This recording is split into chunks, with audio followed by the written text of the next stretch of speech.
अस्सलाम वालेकुम, क्या हाल है। होप सो कि आप लोग ठीक होंगे। तो आज जुम्मतुल वदा है और रमज़ान अब जा रहे हैं, पता भी नहीं चला इतनी जल्दी रमज़ान गुजर गए। इस साल के रमज़ान तो बहुत ही जल्दी गुजरे। अल्लाह ताला से ये दुआ है कि बस हर साल हमारे रमज़ान सबके अच्छे गुजरें और बहुत सारी खुशियाँ और रहमतें और बरकतें नाज़िल फरमाएँ सबके घरों में। यहाँ पर मम्मा ने यखनी चढ़ाई हुई बीफ की। इसकी जो रेसिपी चिकन यखनी बिरयानी के नाम से अपलोडेड है चैनल में, आई लिंक मैं ऐड कर दूँगी, तो वहाँ से आप देख लीजिएगा। सेम वही रेसिपी है। और उसके बाद छोले बॉयल कर लिए थे अफ्तार के लिए। तो फिर यहाँ पर जो है यखनी तो बन चुकी थी क्योंकि यखनी सुबह जल्दी उठ के चढ़ा दी थी और हमें अफ्तार में तकरीबन 5-6 बजे के करीब हमें अफ्तारी जो है वो बाँटनी थी। लेकिन क्या हुआ, हमने सोचा कि हम अब जब अफ्तारी बाँट रहे हैं तो हम खाना जो है वो थोड़ी देर से बाँट देंगे। तो इसलिए मम्मा ने कहा चलो कोई बात नहीं, मैं मसाला वगैरह भून के रख देती हूँ। और यहाँ पर मम्मा यखनी तो बन चुकी थी तो उसका मसाला बना रही थी, मसाला भून रही थी। दैन उसमें के अंदर जो है यखनी का जो सारा स्पाइसेस होती हैं, सारे बैटर जो होता है वो डाल के उसको अच्छे से भून लेंगे। दैन उसमें यखनी का पानी ऐड करके उसको छोड़ देंगी। और फिर यहाँ पर जो है ये करने के बाद बनाए थे छोले। बड़ी माँ ने छोले बनाए थे, उन्होंने बेसन के छोले बनाए थे। हमारे यहाँ ऑलमोस्ट जो है वो बेसन के छोले बनते हैं और बहुत ही मज़े के बनते हैं। काफ़ी टाइम से मैं बोल रही हूँ कि मैं बेसन के छोलों की रेसिपी दूँगी, लेकिन ऐसा हो रहा है कि रेसिपी रिकॉर्ड ही नहीं कर सकी। तो इंशाल्लाह मैं दे दूँगी आप लोग को बहुत जल्द बेसन के छोलों की रेसिपी। ज़्यादा मुश्किल नहीं है लेकिन आसान है और बहुत मज़े के बनते हैं। ये बहुत कम लोग ऐसे हैं जो जानते कि बेसन के छोलों की रेसिपी और बेसन के छोले। उसके बाद यहाँ पर मम्मा ने बेसन फेंट लिया था फुल्कियों के लिए। और जब बेसन मम्मा ने फेंटा था तो इसके अंदर हरी मिर्च और हरा धनिया जो है वो बारीक बारीक चॉप करके डाल दिया था। इससे जो फुल्कियाँ जो हैं वो बहुत मज़े की बनती हैं। और दूसरी साइड पर जो है बड़ी माँ हरा धनिया और टमाटर वगैरह कट कर रही थी छोलों में डालने के लिए। और फिर इसके बाद हमने आसो वर्षा को कहा था कि तुम दोनों मिलकर फ्रूट चाट बना लो, क्योंकि थोड़े थोड़े काम जब सब बांट लेते हैं तो आसानी से हो जाता है। और ऐसे ही होना चाहिए, एक दूसरे की हेल्प करना चाहिए। मम्मा तो ऐसे कहती हैं कि बेटा सबकी हेल्प किया करो हर काम में, क्योंकि क्या पता किसके दिल से क्या दुआ निकले और किसकी दुआ कबूल हो जाए। और अल्लाह ताला भी इससे खुश होता है दूसरों की मदद करने में। बोलो हाय, बोलो हाय। कैसे हैं?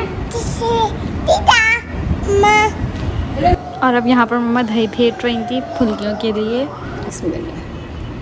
दही की फुल्की मज़े की बनती है ये, अगर दही में क्रीम डालें ना और इमली की चटनी, बहुत अच्छी दही फुल्कियाँ बनती हैं ये। जिस इसमें हम लोग चीनी ऐड करेंगे ताकि हल्का सा टेस्ट आएगा मीठापन का, मज़े की बनेगी ये।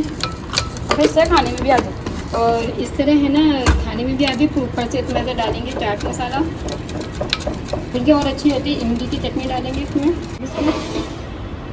यखनी तैयार है, मसाला अपने चावल डालेंगे हम लोग रोज़े के बाद। हाँ 5:30 हो रहे हैं। 5:30 हो रहा है। बना के बांट लिए ना ये भी सब जगह प्लेटों में, तो इसलिए जल्दी जल्दी तैयारी करना पड़ रही है। रोज़े हैं, रोज़ों में तो जल्दी से तैयारी करते, फिर रोज़े के बाद बिरयानी बांटेंगे इंशाल्लाह। आप हमारे साथ रहिएगा रोज़े के बाद तक। आप वीडियो को पूरा ज़रूर देखें, पसंद आए तो लाइक करें, सब्सक्राइब करें। सही ना, पानी में डालेगा। पानी देंगे अभी डाल दिए पानी में रख के निकाल के रख देते। आज ऐसे तो जुम्मा भी हो गया, रोज़ों का पता भी नहीं चला, इतनी जल्दी से रोज़े तीसरा अशरा भी ख़त्म होने का आ रहा है। अल्लाह ताला खुशियों के साथ गुजरे कर देगा, हमारी सब परेशानी को ख़त्म कर दे। पाकिस्तान के जो बाबा फैली सब ख़त्म कर देगा, हमारे गुनाहों को माफ़ कर देगा। आमीन। ये फुल्कियाँ भी बन गई, हो गई तैयार। फ्रूट चाट बन गई, बच्चों ने बना दी है फ्रूट चाट। और बेसन के छोले, बेसन के छोले की रेसिपी एक बार फिर रह गई रिकॉर्ड करना। बेसन के छोले भी बनाए बांटने के लिए, हम उसकी रेसिपी आपको ज़रूर देंगे। फुल्कियाँ वगैरह तलने के बाद यहाँ पे हम ये फुल्कियों की प्याली वगैरह बना रहे थे, सारी फुल्के डाल के ऊपर से दही डाल रहे थे।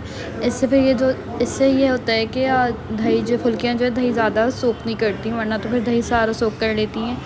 और फिर दही बड़े का मसाला वगैरह डालकर हमने फिर सारी प्यालियाँ बन गई थी। और समोसे वगैरह जो हैं, जलेबियाँ और समोसे हमने बाज़ार से मंगवा लिए थे, क्योंकि बांटने भी था तो इसलिए हमने सोचा टाइम कम लगेगा, हम बाज़ार से मंगवा लें। और ये सारी जो है माशाल्लाह से बांटने के लिए अफ्तारी जो है वो तैयार हो गई थी। फिर उसके बाद टाइम भी इतना हो गया था, हम यहाँ पे मम्मा लोग जो हैं अफ्तारी बांटने में लग गए थे। अफ्तारी वगैरह बांटने के बाद फिर हम भी सकान लगा लिया था क्योंकि अफ्तार का टाइम हो गया था।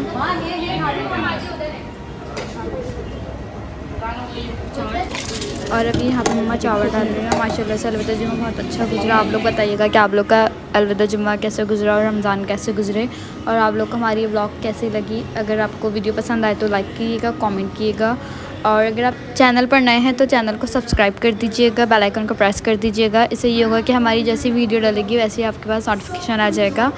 और यहाँ पर जो है हमारी व्लॉग ख़त्म होती है। अब मिलेंगे नेक्स्ट वीडियो में इंशाल्लाह। और जब तक के लिए अपना ख्याल रखिएगा, दुआओं में याद रखिएगा। अल्लाह हाफ़िज़।